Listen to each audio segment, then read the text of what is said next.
Well, hello everyone, welcome. I'm Katie, and this is the Importance of Temperance, and today I'm sat outside on my veranda waiting for this cyclone Alfred to hit us. There's been a bit of fear porn in the news for the past few days, and it's all about Cyclone Alfred hitting Queensland coast, beware, be prepared, blah blah blah. Anyway, so here I am sat outside on my veranda. You can hear the trickling of the rain, the wind in the leaves, and we've battened down the hatches in the sense that we've prepared, the garden and taken in things that could possibly fly around or do damage. And so we've done our bit. We're on the Gold Coast here, so we're not really going to get the brunt of it. It's probably going to be further up north, which is going to be the sunny coast, Brisbane, or so they're saying. Or it could be a nothing burger and it will dissipate and that's it.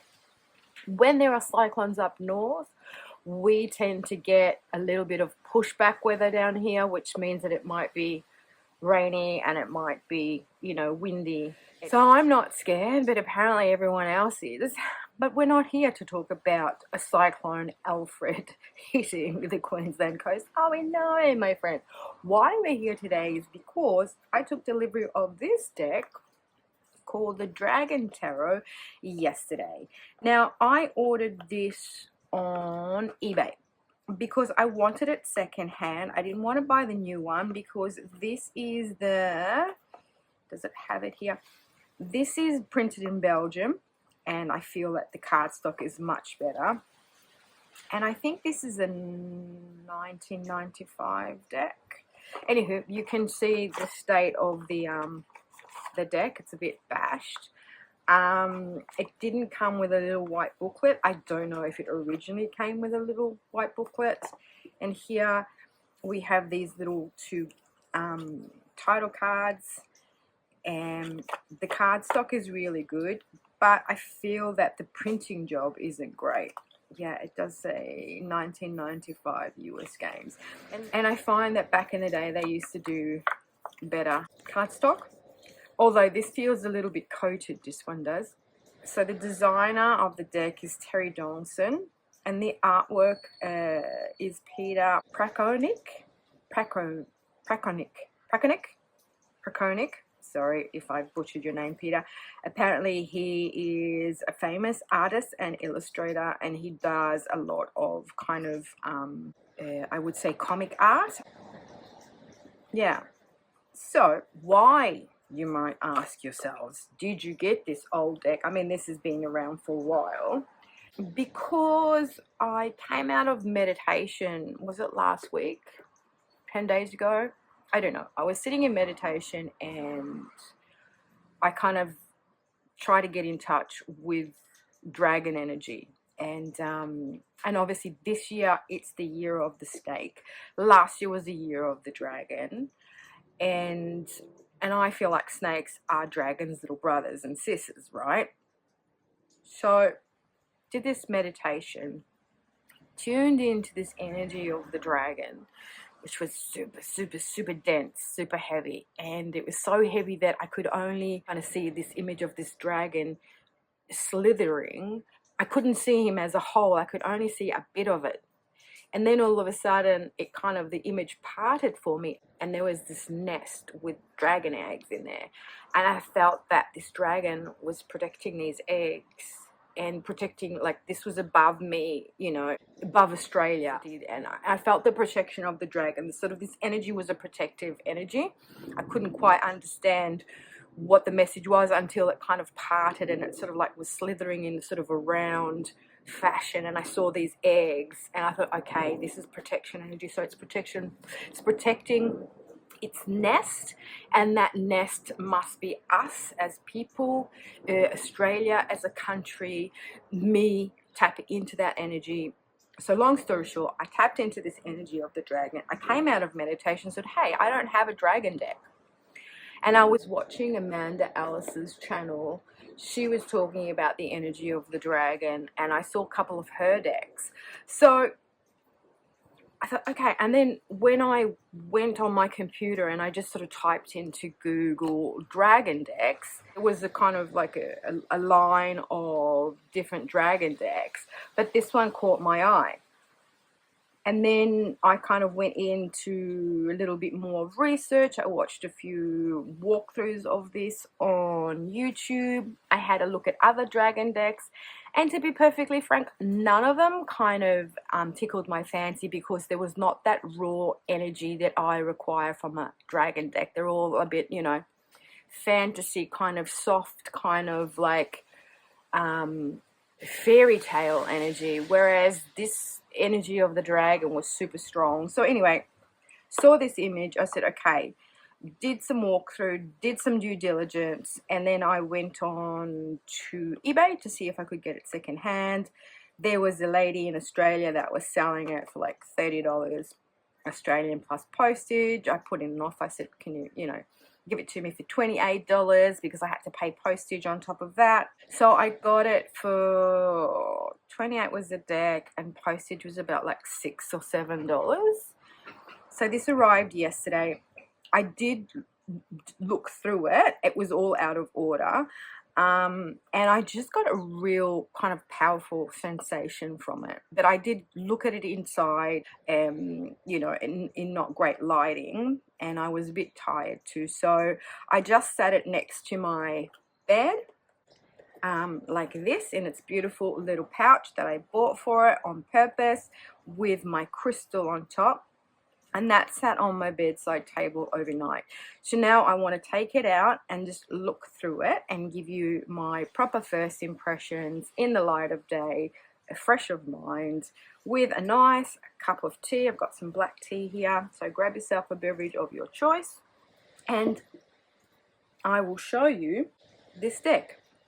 Now, this lovely pouch I ordered from this lovely lady in Tassie. The Happiest Medium is her handle on Etsy. I've been getting my tarot pouches from her. They're really kind of nicely made, and supporting local businesses. And I thought, you know, dragon scale, that's just perfection, right, for this deck. Well, why not? Okay, so these are the backs. And then if we flip them, they do have that annoying US game trademark down there. And it does say 1995. And as I'm speaking to you, I can hear crow. So it's not the best print job, I must admit. The images are not really clear. They're a bit fuzzy. And then you've got the name of the artist there. There's kind of a lot going on in this card. You've got the planet. You've got a really big bar here with the name of the card. I'm not entirely sure what that is.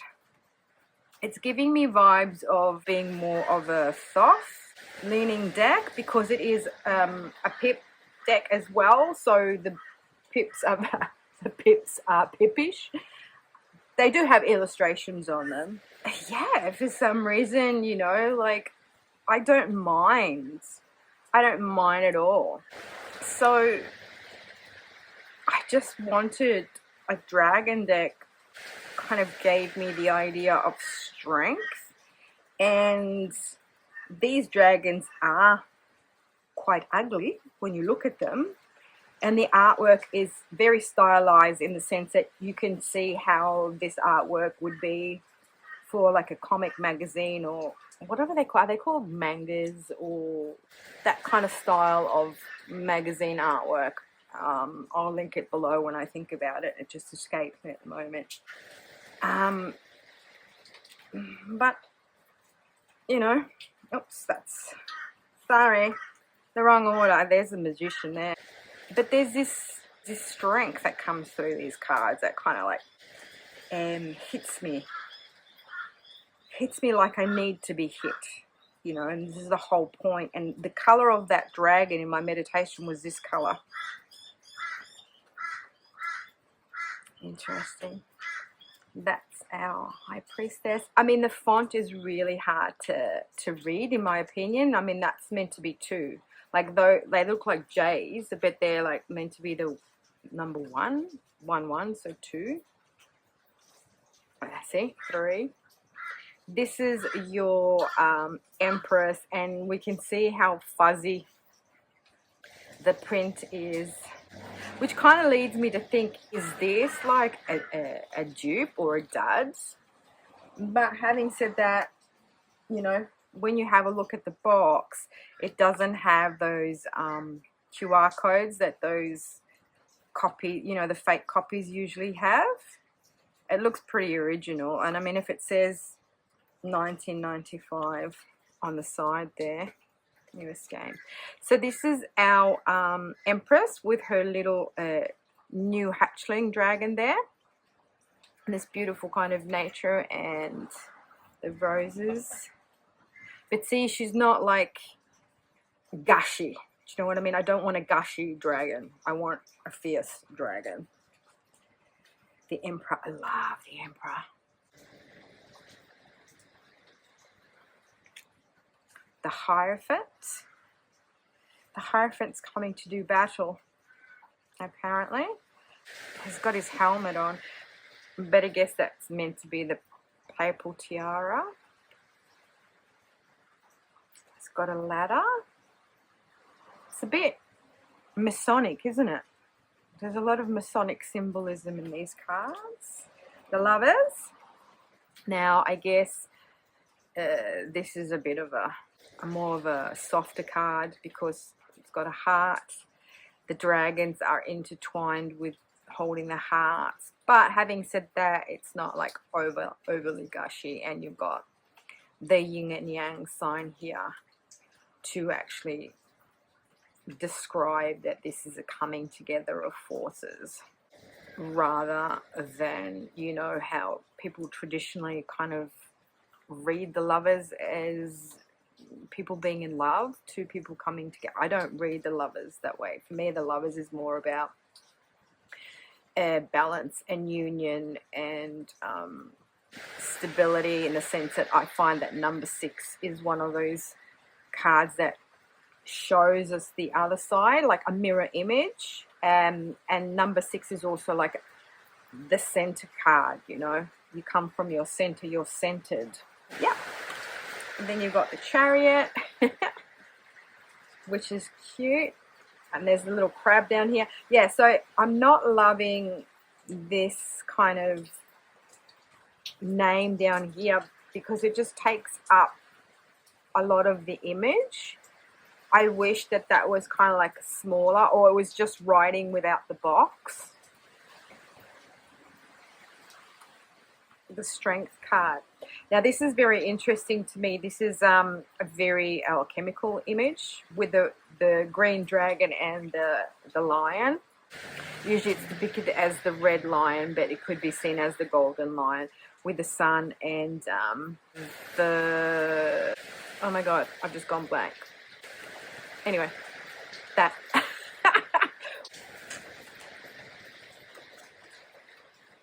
The Hermit. Interesting. We've got the compass there.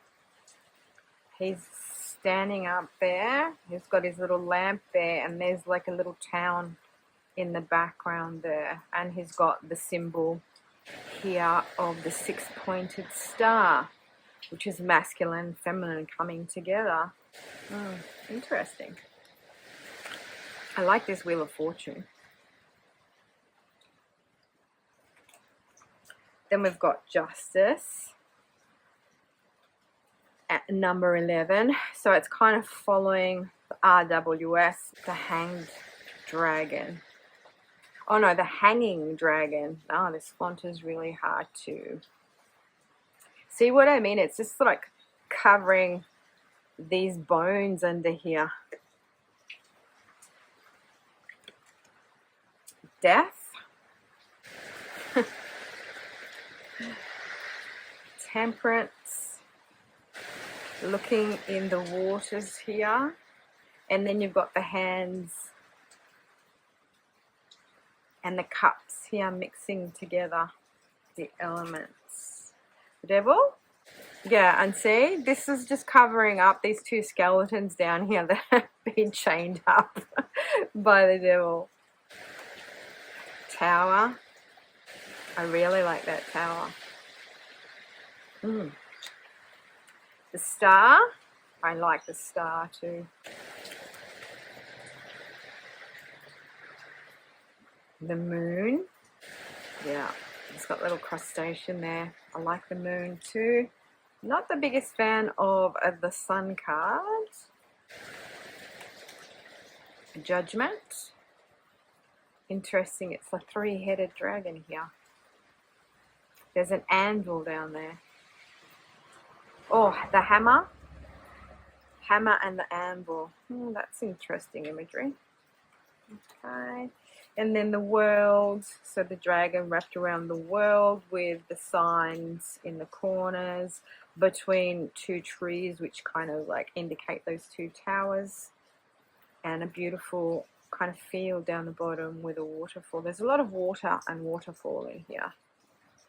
All right, so that's the mages, which I rather like. And these are the pips. So that's the Ace of Wands, which is sort of quite illustrated. There's a lot going on there. There's your wand there. Sort of wanting maybe to show the alchemical practice, the alchemist there. And then as we can see, then they become quite pippish as we go along. The 2, the 3, the 4, the 5. I like the fact that it does have something though in there to go by. The 6 of Wands, the diamond, 7 of Wands, the 8 of Wands. That's interesting.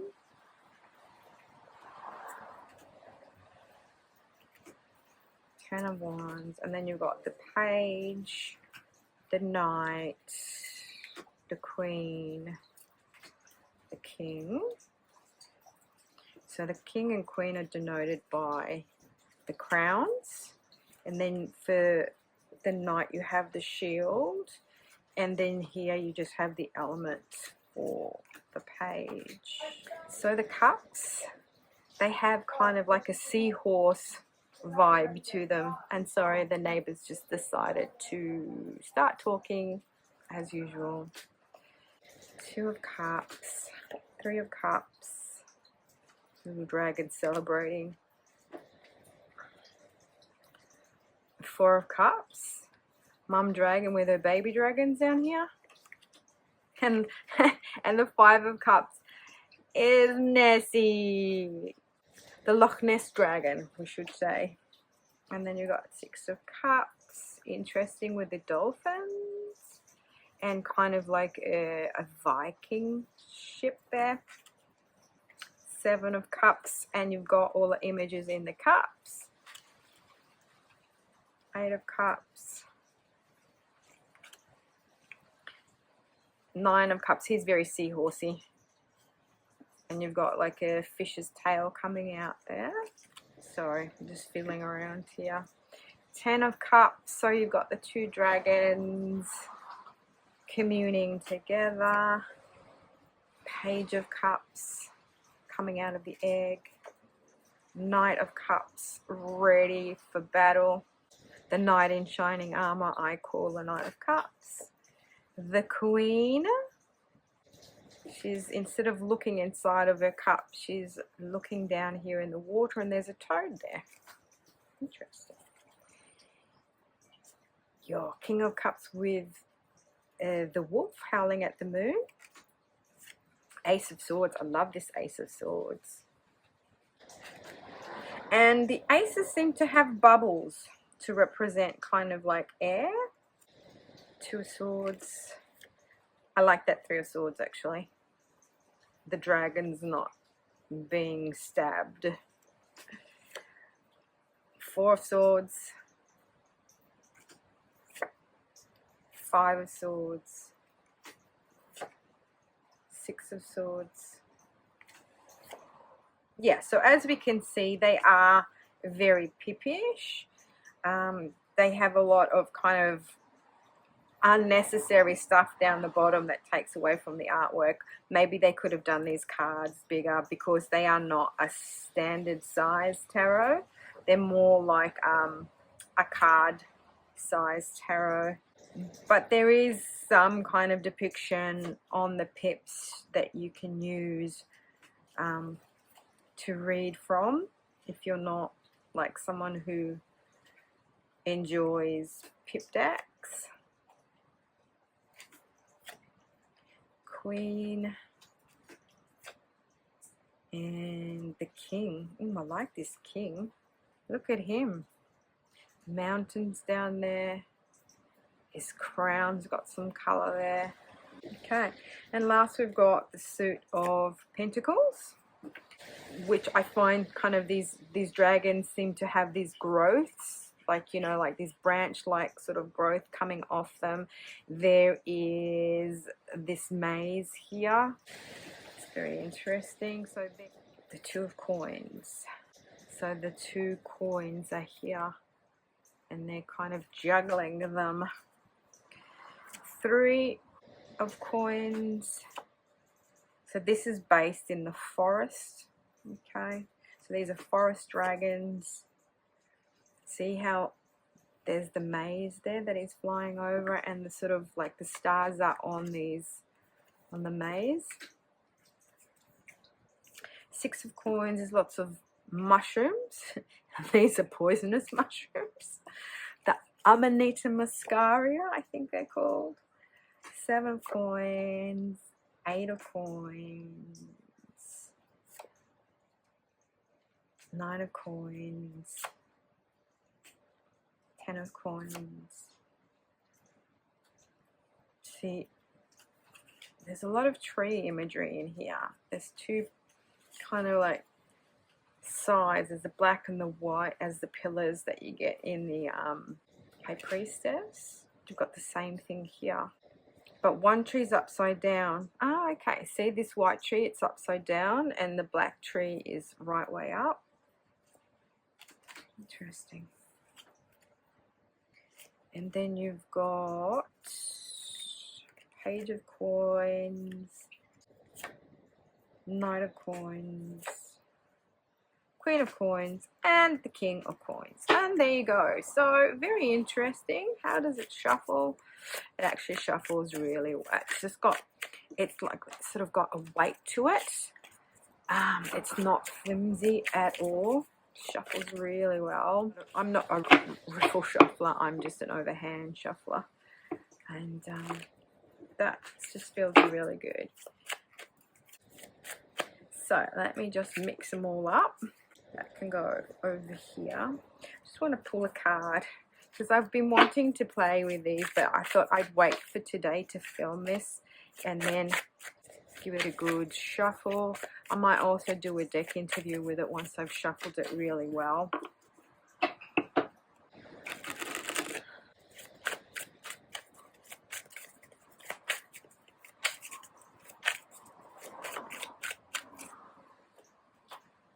Two of Wands, Ace of Wands. Well, I don't feel that they were mixed very well, but I'm gonna take the Two of Wands. To me, the Two of Wands represents you having the world in the palm of your hand. So you are perched up there, looking down across your dominion, and you have lots of choices that you can make. Sort of the world is your oyster. That's the Two of Wands to me in a nutshell. So you're looking down and you're evaluating your options, you're making decisions, how are you going to move forward. And I like this card because it has the stars. You can see these stars around the dragon. It's looking up or out towards the stars, and it has, I don't know if this might be the moon coming out early or a sun setting. There's times to assess and see what needs to be done what partnerships you may want to form, what you want to do moving forward. It's a positive card in the sense that it's giving you the incentive to start doing stuff, you know, get yourself in action, because there's a lot of potentiality out there waiting for you. And embrace, you know, like obviously with the wands, for me, it's a suit of passion. It's a suit of getting your shit together, relying on your inner strength, creativity, of self-belief, of action. So that, my friends, is the Dragon Tarot. I hope you enjoyed this quick kind of, I guess, reaction or first impressions of my new dragon deck. And until my next one, thank you everyone for hanging out with me, and I will see you soon. Darling. Now, I did forget to mention that this is my first deck for 2025. So we are in March now. I have backed a deck on Kickstarter, which I backed last year. So that, I think, is going into print sometime soon. And then I have no idea when that will get sent to me. So for me, this is the first deck of 2025. I forgot to say that when I first started the video. I'm gonna do a deck interview. I did sort of like a really quick kind of meditation, and I've cleansed the cards because obviously they are pre-owned, and I have felt the power of the dragon infuse the deck. And as I mentioned, this deck I bought because I was directed by the energy of the dragon to buy this deck. And so this deck is going to be my dragon deck, my magical, powerful protection deck. And I feel that very strongly at the moment. So I'll go ahead and do that. And then I just quickly wanted to mention here that today I pulled the 8 of coins. Now, I didn't pull it. I was playing around with my JJ Swiss deck and I was shuffling it a bit. And this is a deck that I have no idea how old it is, where it's come from. Mum found it in one of her drawers. I don't know if she bought it in Australia. I don't know if she brought this back from Italy. They feel very papery, so they don't kind of feel like cardstock nowadays. But yeah, I was watching one of Simon's videos, one of his tags, I think Tarot Journey, through the cards. And he mentioned the JJ Swiss, so I got it out, and because I haven't played around with this deck yet, I was playing around with it, and every time I shuffled, the 8 came out. I think it's very pretty, this 8. It looks like these flowers are blooming. To me, the 8 of coins signifies work, attention to detail, dedication, learning, but most of all, when it just like quickly flips out of the deck or falls out of the deck or comes out, it just indicates work, my personal working situation and anything related to that working situation. So then I pulled other cards for clarity, but obviously with numerology also 8 is a very beautiful kind of number. It is, you know, stability, it's perfection, it's growth, it's having a lot of wealth, abundance all around you, and it's just multiplying, you know. And the coins look like flowers, but even so they look like little bunches of flowers together. So there is a strength, there is a wealth, there is abundance, there is happiness, there is joy. Things are going well, not to worry. That's kind of the message I'm getting there. And I think Spirit wanted me to, you know, just hear that, because there's a lot of uncertainty at the moment with my work hours. At the moment, this cyclone warnings, I've just got another text message, you know, like they're doubling down. Maybe I won't be able to work in the next couple of days because of this cyclone. Everyone's on high alert. So, you know, I think Spirit just wanted to say, hey, you're good. Don't worry. You're protected. So I think I've waffled enough about that. I'm going to get down and do my deck interview. And thank you again for hanging out with me if you've lasted this far. And thank you for all your support. Thank you for liking, for subscribing. And until my next one,